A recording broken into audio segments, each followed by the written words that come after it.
ABP news आपको रखे आगे। नमस्कार, मैं हूं विकास कौशिक। मेरे साथ एबीपी न्यूज पर आप देख रहे हैं महासप्ताह। बीता सप्ताह महाराष्ट्र के लिए कैसा रहा? राज्य के हित में कौन कौन से महत्वपूर्ण फैसले लिए गए? कौन से बड़े कार्यक्रम आयोजित हुए और किन खबरों ने पूरे महाराष्ट्र का ध्यान अपनी ओर खींचा? ये सब जानने के लिए आइए करते हैं इस सप्ताह के महासप्ताह की शुरुआत। सबसे पहले रुख करते हैं अहिल्यानगर जिले का। पुण्य श्लोक अहिल्या देवी होलकर की 301वीं जयंती के अवसर पर चौंडी में विशेष कार्यक्रम का आयोजन किया गया। इस कार्यक्रम में मुख्यमंत्री देवेंद्र फडणवीस, उप मुख्यमंत्री एकनाथ शिंदे और उप मुख्यमंत्री सुनेत्रा पवार शामिल हुए। इस दौरान सभी नेताओं ने पुण्य श्लोक अहिल्या देवी होलकर स्मारक पर पहुंचकर श्रद्धांजलि अर्पित की और उनके द्वारा किए गए महान कार्यों को याद किया। मागील वर्षी आम्ही त्यांच्या 300व्या जयंतीच्या निमित्ताने पिछले वर्ष हमने उनकी 300वीं जयंती के अवसर पर चौंडी में मंत्रिमंडल की बैठक बुलाई। महाराष्ट्र के जितने भी शक्ति स्थल हैं उनका पुनर्निर्माण करने का संकल्प हमने लिया। मुझे बताते हुए खुशी हो रही है कि जो निर्णय यहाँ लिए गए वो सभी कार्य हमने शुरू किए हैं। आणि मला सांगताना आनंद वाटतो की जे निर्णय इथे घेतले ती सर्व कामं आम्ही सुरू केलेली आहेत। आपल्या लाडक्या बहिणींना अपनी लाडली बहनों को हमने आत्मनिर्भर बनाने का काम किया है, आत्मसम्मान दिलाने का काम किया है। लाडली बहन योजना जब शुरू की तब कई लोगों ने विरोध किया, लेकिन मैं आपको इस मंच से बताना चाहता हूं, कोई भी आ जाए तो भी लाडली बहन योजना कभी भी बंद नहीं होगी। कधीही बंद होणार नाही।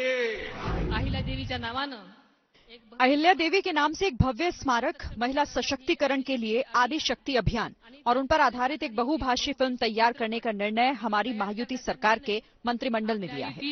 महायुती सरकारच्या मंत्रिमंडळाने घेतलेला आहे।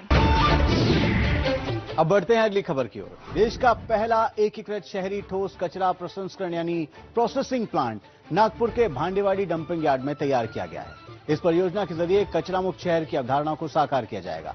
इस प्लांट में प्रतिदिन लगभग 1200 मीट्रिक टन कचरे का प्रोसेसिंग होगा, जबकि 28 टन प्रतिदिन गैस का भी उत्पादन होगा। मुख्यमंत्री देवेंद्र फडणवीस ने बताया कि ये भारत में अपनी तरह की पहली परियोजना है। इसके लिए नागपुर महानगर पालिका ने 30 एकड़ जमीन उपलब्ध कराई है।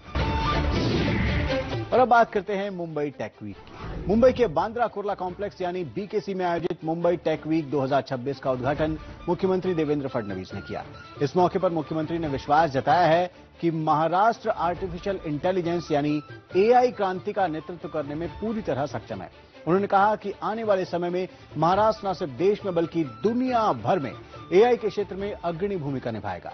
इस कार्यक्रम में देश विदेश के स्टार्टअप्स और टेक्नोलॉजी कंपनीज ने हिस्सा लिया है और इनसे संवाद करते हुए मुख्यमंत्री ने कहा कि महाराष्ट्र में एआई के क्षेत्र में काम करने वालों के लिए ये सबसे बेहतर समय है और इसका लाभ लेते हुए उद्यमियों को महाराष्ट्र और भारत के विकास में योगदान देना चाहिए। नई दिल्ली में मुख्यमंत्री देवेंद्र फडणवीस ने प्रधानमंत्री नरेंद्र मोदी से मुलाकात की। इस दौरान महाराष्ट्र के विकास से जुड़े विभिन्न विषयों पर चर्चा हुई। मुख्यमंत्री ने राज्य में चल रही प्रमुख परियोजनाओं और योजनाओं की जानकारी भी प्रधानमंत्री को दी। इस दिल्ली दौरे के दौरान मुख्यमंत्री देवेंद्र फडणवीस, उप मुख्यमंत्री एकनाथ शिंदे, उप मुख्यमंत्री सुनेत्रा पवार और केंद्रीय गृह एवं सहकारिता मंत्री अमित शाह के बीच भी महत्वपूर्ण बैठकें हुई। इन बैठकों में गन्ना और प्याज उत्पादक किसानों की समस्याओं, सिंचाई परियोजनाओं और जल जीवन मिशन जैसे अहम विषयों पर चर्चा की गई। आता जी नाफेड आणि एनसीसीएफ ने कांदा खरेदी, अब जो नाफेड और एनसीसीएफ ने प्याज की खरीदी शुरू की है, ये बाजार में होनी चाहिए। ये व्यापारियों से नहीं बल्कि किसानों से की जानी चाहिए। उसे मंजूरी मिल गई है। हमने दूसरी मांग की है कि 2 लाख टन के बजाय 10 लाख टन की खरीदी एनसीसीएफ और नाफेड द्वारा की जाए। उस पर सकारात्मक निर्णय होगा, ऐसी हमें उम्मीद है। नाफेडने करावी, त्यावर सकारात्मक निर्णय होईल अशी आम्हाला अपेक्षा आहे। ठाणे में पुण्य श्लोक अहिल्या देवी होलकर की जयंती के अवसर पर उनके स्मारक का उद्घाटन उप मुख्यमंत्री एकनाथ शिंदे के हाथों संपन्न हुआ। इस अवसर पर उन्होंने कहा कि वो अहिल्या देवी होलकर के आदर्शों को अपनाकर राज्य का प्रशासन चला रहे हैं और अहिल्या देवी के कार्य आज भी प्रेरणा का स्रोत है। मुंबई में नवनिर्मित और आधुनिक सुविधाओं से लैस बाल भवन इमारत का लोकार्पण मुख्यमंत्री देवेंद्र फडणवीस के हाथों संपन्न हुआ। इस अवसर पर उप मुख्यमंत्री सुनेत्रा पवार भी मौजूद रहीं। इस मौके पर सुनेत्रा पवार ने कहा कि अब तक 1 लाख से अधिक बच्चों ने इस संस्था का लाभ उठाया है। नई इमारत के माध्यम से विद्यार्थियों को आधुनिक सुविधाएं उपलब्ध होंगी और महाराष्ट्र के बच्चों की प्रतिभा तथा रचनात्मकता को नई उड़ान मिलेगी। और इसी के साथ महासप्ताह के इस अंक को देते हैं यही विराम, लेकिन आप देश और दुनिया की बाकी खबरों के लिए देखते रहिए एबीपी न्यूज, आपको रखे आगे।